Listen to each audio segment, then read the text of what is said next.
balikan po natin si Gio Robles live mula sa West Philippine Sea. Gio?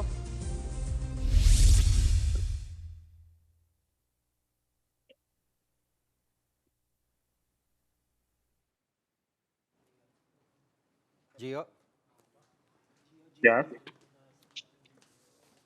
Kumusta ang sitwasyon dyan sa nangyaring pagbuntot ng mga barko ng China? Ayun, Jiggy, malinaw na yung audio natin.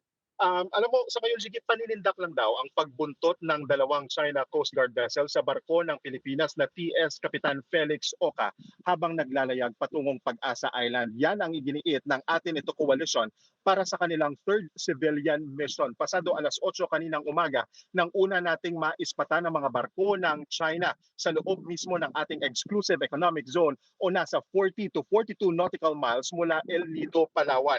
Alam mo, Jiggy, nasa 6 hanggang 8 nautical miles naman ang layo ng mga Chinese vessel dito sa sinasakyan natin na TS Kapitana Felix Oka. Nagsilbing escort ang dalawang barko ng Philippine Coast Guard, ang BRP Melchora Aquino at BRP Malapascua na nakipagpalitan pa ng radio challenge sa China Coast Guard. Sa kabila nito, tuloy daw ang biyahe ng atin ito base na rin sa panayam natin kay Rafaela David, siya yung co-convener ng atin ito coalition. Samantala, sa hiwalay na panayam, nakausap din natin ang kapitan ng TS Felix Oka na si Jorge de la Cruz, kaugnay naman sa mga posibleng senaryo para hindi matuloy ang misyon. Pakinggan natin ang kanilang mga sinabi.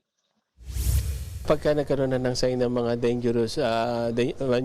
dangerous maneuvering sila, that's the time na ako na tayo, na abort the mission ako. Lumapit sa mga ganong miles na 3 miles o 2 miles, okay, abort tayo. We have the right to conduct this peaceful mission and our peaceful concert dun sa may Pag-asa Island. So tayo ay tuloy lang. Kung gusto nila tayong i-escort papuntang Pag-asa Island, edi baka gusto nilang maki-concert sa atin. Tingnan natin.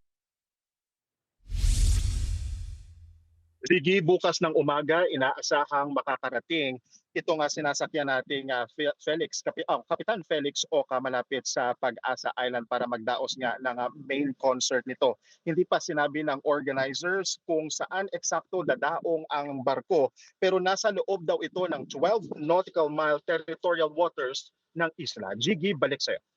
At yan po ang ulat ni Gio Robles live mula sa West Philippine Sea.